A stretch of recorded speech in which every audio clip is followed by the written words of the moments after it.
Hi, everyone. Harry here to talk about the end of the fraud trial in New York, brought by AG Letitia James and presided over by Justice Arthur Engoron, but whom I'll call Judge Engoron because a trial court judge. And today, so they had all the evidence, then took a 30-day break, then submitted proposed findings of facts and conclusions of law. And today, on the basis of those papers, there were closing arguments. So there's a mini drama I told you about before, where Trump had asked to address the court or to have some of the closing argument. Very irregular. You're a defendant, and you either your lawyer talks or you talk. You normally don't have the right to both, but especially a guy like Trump, because Engoron had every reason to suspect that the argument would just be improper in any of a dozen ways. But in particular, what it wouldn't do is address the evidence and try to soberly analyze the failings and the like, what one expects from a closing argument. So there had been this whole drama, this sort of loosey football thing where Trump always wanting to be in control. The judge told his lawyer, let me know by Wednesday at 7. He doesn't say anything, and the deadline passes, Tuesday at 7, then sets another one Wednesday at noon. And although there's one email from supposedly Kai's, although the language, the capitalization, the third grade level of the prose and punctuation capitalization makes it pretty clear that it was, and just the familiar refrain made it pretty clear it was Trump who wrote it. And Engoron at that point very reasonably said, too late, you can't do the closing. And we get into the closing today. And you can guess what happened, but before, let me, tell you a little bit about the substance.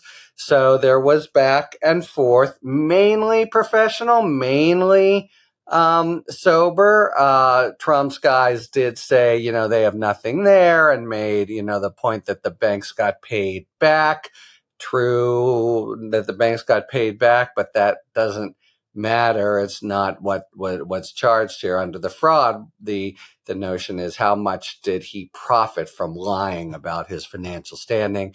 Had to say he had a $2.5 billion holding, and he didn't, and all the lies that we talked about over the course of the month. But lest you think that it was just a professional, classy job by the lawyers as a whole, Alina Habba did distinguish herself with Trump's lawyer with an argument criticizing the AG, who had been in the courtroom for drinking Starbucks in court, and not suggested, stated, but no one knew if it was true, that she had James taken her shoes off during argument. Wouldn't be a great thing to do, but like such a kind of neener, silly move by a lawyer. Okay, and then Trump's folks go through and try to make certain points. One point that they did make with some effectiveness, it seems, based on what Engoron had to say, is that maybe there's an absence of proof of intent with respect to the two Trump kids, to Eric and Donald Jr. There seems maybe not to be a lot to tie them to the fraud, and we'll see how they get treated. The AG recommended that they have a kind of 5-year penalty of the sort that Trump, as well as Weisselberg and McConney, the two financial officers, have for life, namely being barred from any kind of participation in the real estate industry in New York State, and also not being able to be a high up person, an officer and director, and any others. So one thing that Engoron seemed open-minded to was making things a little bit lighter for them, or not giving the AG all she wanted on that. Okay, so now we come to the end of the trial, and even though his lawyer hadn't responded at all when asked, hadn't again responded when asked, Trump is attending, which, by the way, is very telling in and of itself. Trump, he actually tweeted out, for fundraising purposes, I've got to be in trials in New York when I want to be in Iowa. It's just a lie. He didn't have to be there. And it really shows that he sees a greater political advantage in being able to be in court and thereby, apply his grievance refrain and raise funds off it than actually being in Iowa, sort of shaking hands and the like. So anyway, Kai's, his lawyer says it can my client still wants to say something, even though supposedly it had been all foreclosed. And literally, so Engoron begins to say, repeat he doesn't shut him down as he easily could have. But he just begins to repeat the conditions. He can't do this or that. He's got to assure us in advance. But before that even happens, Trump is up and speaking. I just want to put a little asterisk in here because this is in general one Trump tactic that the courts really need to be able to tamp down. We talked about advice of counsel in the January 6th trial, and Jack Smith's desire to get that all squared away early. And the very reason, and I've seen it happen with some defendants, but for Trump, it'd be total par for the course, is that if they can try to do it sort of spontaneously off the cuff in trial, the judge feels reluctant or reticent about completely denying it then, even though there would have been every right. And then boom, they're off to the races, and almost certainly without having complied with things they were supposed to comply with. Here, in fact, Trump had to promise, if he wanted to give closing argument completely reasonably, that he would speak to the evidence, not make political stunt speeches, etc. He just never responded, and then stood up and just started in the predictable diatribe. And really, the complete reason he's there, he goes out and gives a press conference after, but it's a remarkable performance. It's like a brain-addled third grader, and just, red in the face, complaining, totally vicious to Letitia James, who's sitting there in the courtroom and saying, she's just doing this for political reasons. She should pay me for fraud, making a big point about how the banks were paid back, and then insulting Judge Engoron to his face, saying you never listened for more than a minute, and just doing breathtaking, jaw-dropping maneuvers that, with Donald Trump, one's jaw doesn't drop anymore because it's par for the course. But it's repugnant. It's not what's supposed to happen in a court of law. It's incredibly disrespectful, not to the judge, but to the whole process.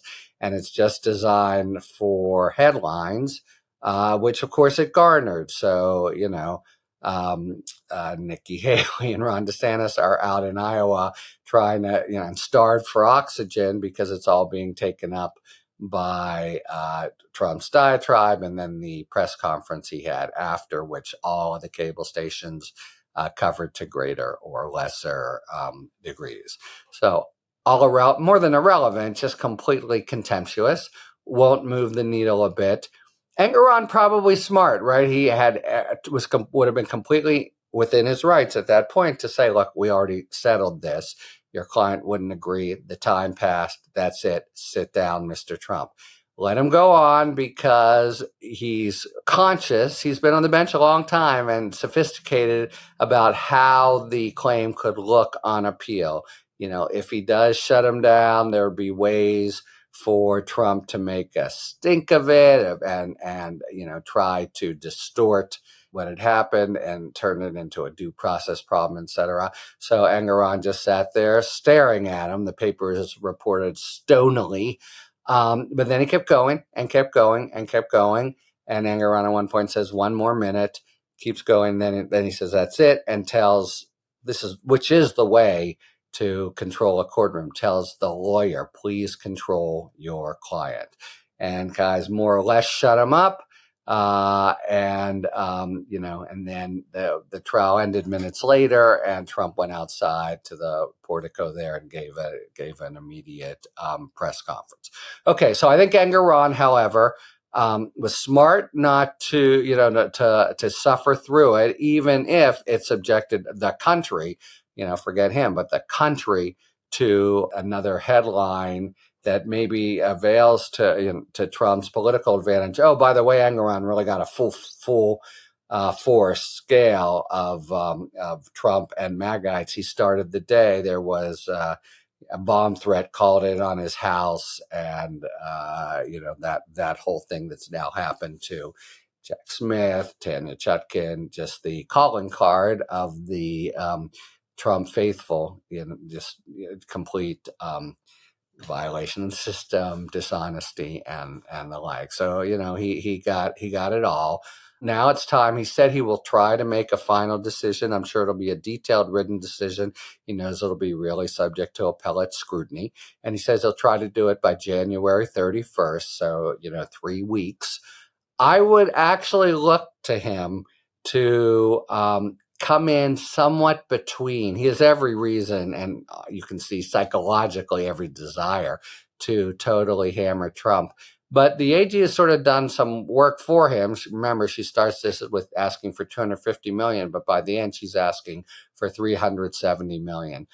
I would predict that he would give her less than that, maybe split it or let's say it's 330, 340, still really socks it to him much, substantially more than she had originally asked for. But it makes it look like not only will it be that, but I think he'll scrutinize carefully the sort of itemized list that got her to 370 and disallow a couple things specifically. So it'll really look to a reviewing entity that this was someone who didn't just roll over for the AG and really took specific things into account. By the same token, I wouldn't be surprised if Eric and Donald Jr.